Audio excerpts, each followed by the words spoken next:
Assalamualaikum warahmatullahi wabarakatuh. Kami dari kelompok D dengan saya sendiri, Gary Azano, dan juga teman saya, Damayanti.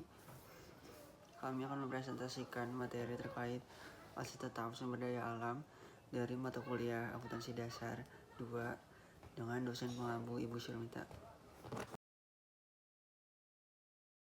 Sumber daya alam yang dapat diekstraksi.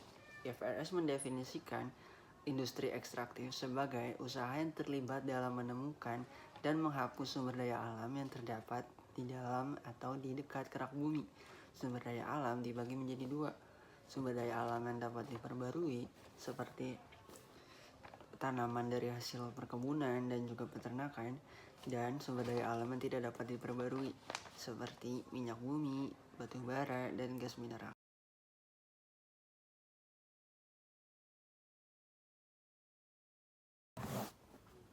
Biaya perolehan sumber daya alam yang dapat diekstraksi terdiri dari dua: harga yang dibutuhkan untuk memperoleh sumber daya, lalu mempersiapkannya untuk tujuan penggunaannya. Depresi alokasi biaya perolehan sumber daya alam sebagai beban secara rasional dan sistematis selama umur manfaat sumber daya. Depresi adalah sumber daya alam karena penyusutannya adalah aset tetap. Perusahaan umumnya menggunakan metode unit aktivitas. Depresi umumnya adalah fungsi dari unit yang diekstraksi. Berikutnya ada penentuan dan pencatatan depresi. Seperti penyusutan pada aktiva tetap lainnya, depresi dilakukan untuk tiap periode akuntansi. Besarnya depresi atau tarif depresi ditentukan berdasarkan faktor-faktor sebagai berikut.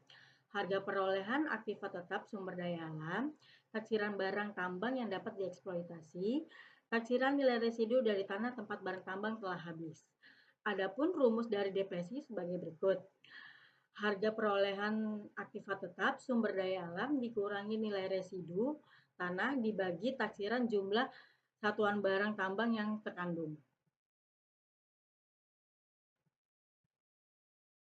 Berikut ada ilustrasi perhitungan sumber daya alam yang dapat diekstraksi. Land Coal Company menginvestasikan 50 juta dolar Hong Kong dalam tambang yang diperkirakan memiliki 10 juta ton batu bara dan tidak ada nilai residu. Pada tahun pertama, Land mengekstraksi dan menjual 800.000 ton batu bara. Lalu, Land menghitung beban depresi sebagai berikut.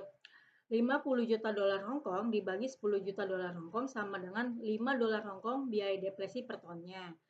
Lalu 5 dolar Hong Kong dikali 800 ton batu bara yang akan dijual sama dengan 4 juta dolar Hong Kong beban depresi per tahunnya. Adapun ayat jurnalnya sebagai berikut.